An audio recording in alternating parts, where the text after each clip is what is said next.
বিকেলবেলা জানো তো একটু অন্যরকম কিছু খেতে খুব ইচ্ছা করে। আর এখন যেহেতু প্রচণ্ড গরম, আর হায়দ্রাবাদে তো মারাত্মক গরম পড়ে গেছে, তো বিকেলবেলা উঠেই না একটু মনে হয় কিছু ঠান্ডা ঠান্ডা কিছু খাই।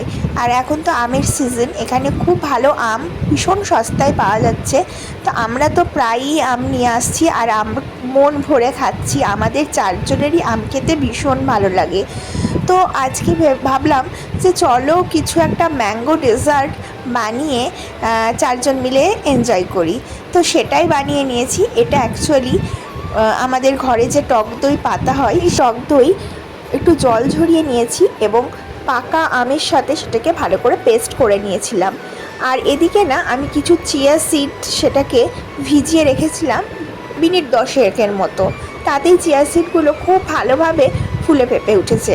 আর আমার বড় ছেলে একদম না ড্রাই ফ্রুটস খেতে চায় না, কাজু কিশমিশ কিচ্ছু খেতে চায় না।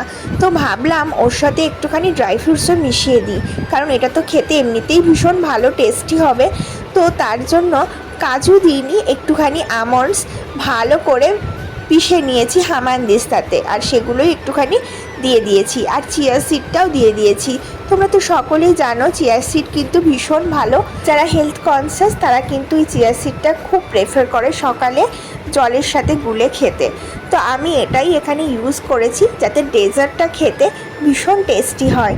তো আমি না অনেক সময় ইউটিউব বা ইনস্টাগ্রামে দেখি এরকম ভিডিও, চিয়া সিড দিয়ে না খুব সুন্দর করে ওরা বিভিন্ন রকমের ডেজার্ট বানাই। তো আমিও সেটাই কিছু আম জানো তো আমি না ভালো করে চপ করে নিয়েছিলাম, সেগুলোই একটু করে ওপর থেকে গার্নিশিং করে দিয়েছি। তোমরাই বলো তো দেখতে কেমন হয়েছে এই সুন্দর ম্যাঙ্গো ডেজার্টটা। খেতে কিন্তু বেশ ভালো লেগেছিল, আমরা যখন খেলাম আমাদের কিন্তু ভীষণ ভালো লেগেছিল। এই ভাবলাম যখন এত সুন্দর একটা ডেজার্ট বানাচ্ছি, চলো তোমাদের সাথেও একটুখানি শেয়ার করে নিই। আর আমার হাজব্যান্ডও দেখো অফিস থেকে চলে এসেছে, আর আসার সঙ্গে সঙ্গেই না ওকে আমি একটুখানি এই ডেজার্টটা টেস্ট করতে বলেছিলাম। আর ও খেয়ে বললো ওর মোটামুটি লেগেছে, ওর অতটা ভালো লাগেনি। ওর অ্যাকচুয়ালি না লস্যি খেতে ভীষণ ভালো লাগে। কিন্তু যখন তৃষকে বললাম, তৃষের কিন্তু এই ডেজার্টটা ভীষণ ভালো লেগেছে। ও তো চেটে পুটে খেয়েছে আর বলেছে মাম্মাম এর পরের দিন আবার আমার জন্য বানিয়ে দিও। এমন